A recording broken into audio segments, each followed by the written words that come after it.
Our culture is tough, detailed, together, which is why I asked our players what toughness means to them. I'd say that tough, I think it's something from within. When you're faced with something, you have two decisions, right? You can't really run around it, you gotta go through it. Being tough, like, no matter what the score is, no matter how you're playing, you know, fighting that fight to make sure you come out on top and do whatever it takes to come out on top. So I would say that's the core values of our team, and we gotta continue to do that for us to be successful again. Man, I'll say toughness is really a mental thing. That's always what I tell myself. Like, it may last for a minute or an hour or a day or even a year, but eventually it will subside and something else will take its place. Because, you know, physical toughness, that's what everybody sees, but the mental toughness is what everybody doesn't see. And I think that's equally as important, if not more important, because I think you gotta be mentally tough to be even physically tough. I don't think you can play on this defense and not be tough. I don't think we won't allow any defense and not be tough, though. You can play on any defense. Some ass defense out there.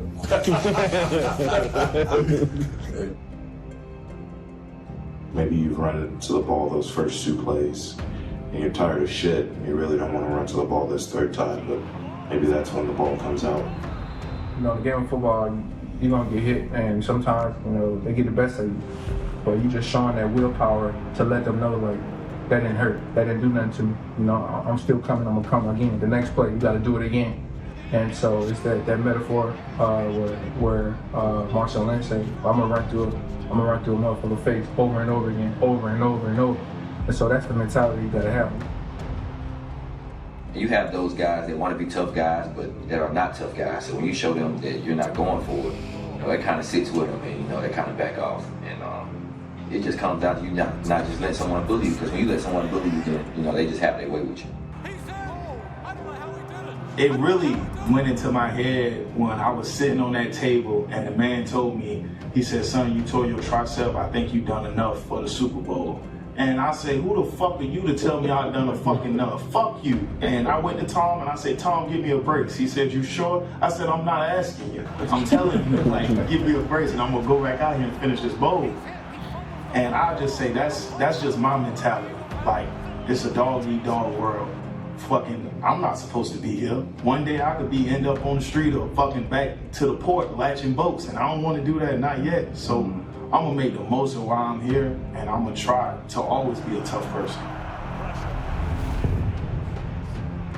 Failing and getting your ass kicked and getting embarrassed is a stronger emotion than winning. And so it's the most important reminder that we have. And for me, I think it gives you the motivation, gives you the drive to fucking, when you're in that situation again, that I'm gonna overcome any obstacle I have in front of me. For me, the people on the teams that I played on, they're really all I got. So like, you know, they're like family at this point. You know what I'm saying? Like any situation, on the field, off the field, it don't matter. This is all I had. Like, my dad wasn't in my life growing up, so football was like the next best thing. That's where I learned a lot of my experiences from. So that's why when we talk about being together or we talk about being a team, like, it holds a lot of weight with me. But I think it's all really training and understanding the guy beside you is on the same page. If I know that, you know, Jordan's gonna go till he can't move anymore, or Cam's gonna go till he breaks his back, then, you know, I'm gonna keep doing the same thing. You could be as talented as you want, but you rely on so many other people for a play to be successful. You rely on the guys up front, you rely on the tight ends, you rely on the wide receivers blocking down the field, you rely on Jalen making sure we're in the right spot. When you buy into that, you just have more success as a team, but more success as an individual also. And using failure as fuel to learn and correct and grow.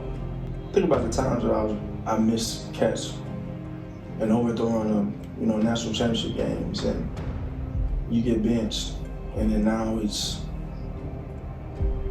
you're hitting cats right in stride, perfect, you're dropping right in the bucket in Super Bowls, and you're taking on MVPs. You know, that doesn't happen without the failure. That doesn't happen without the experiences. That doesn't happen without the willingness to embrace where you were, be honest about that, and then drive yourself to improve. I just try to use it as something that drives me forward.